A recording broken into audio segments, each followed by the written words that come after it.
It's live. There's the Shadow Industrial Relations Minister, Tim Wilson. Let's start with your thoughts on this, Tim. Sure. Well, I mean, this is clearly the Albanese curtain of secrecy is descending on Canberra. They're trying to impose a truth tax on people being able to access basic information from government. The argument being put forward that it's being dealt with to address bots is ridiculous. Software platforms deal with this every day when they have a little box where you tick it and they put up a little code, so you have to enter it in to make sure that you're not being used by a bot. Surely the Commonwealth of Australia can figure this out. What about the claim that, criminals, bad actors could be using it to access data, just to take the government's side of the argument? I mean, is there a way to make it harder for them to access?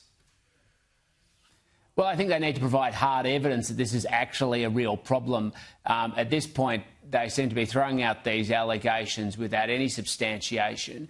The claim they've put out there is that there are bots out there doing things. Now, that may be happening, but as I said, this is dealt with by software platforms every day. If there's other information that's being accessed by nefarious actors, provide evidence where this is a problem. But again, provide an alternative solution instead. They're just imposing a veil of secrecy over the entire government. It seems sort of like what you'd get when you have a government with a 94-seat majority and doesn't want scrutiny.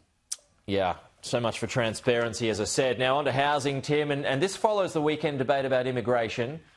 The master builders have highlighted another shortfall, 36,000 every year until the middle of 2029.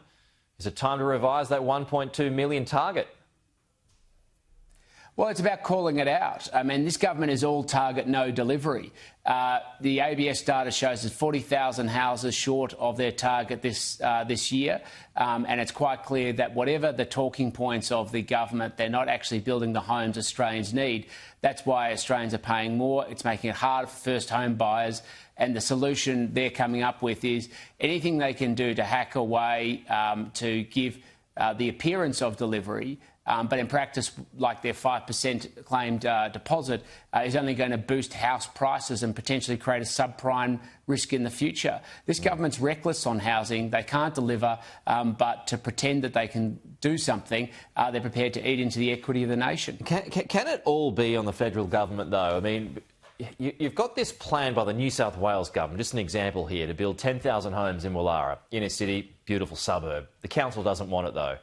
Then you've got this other plan to build up Rosehill Racecourse with 20,000 homes. That was nixed by the racing members. You can't get anywhere on that kind of trend, can you? Well, it's not all up to the federal government, and no one is arguing it is. But the federal government has said it is their responsibility and they're going to deliver on this policy. They're the ones who set their target. So this is the problem. They want to go out and boast about these big targets. They want to go out and say they can deliver it. And so people are rightly turning around and saying, wow, you're going out and making these big, bold promises. You're delivering nothing even close to that. And instead, you're devising new policy solutions, trying to cover over or band-aid over the problem that you can't actually address.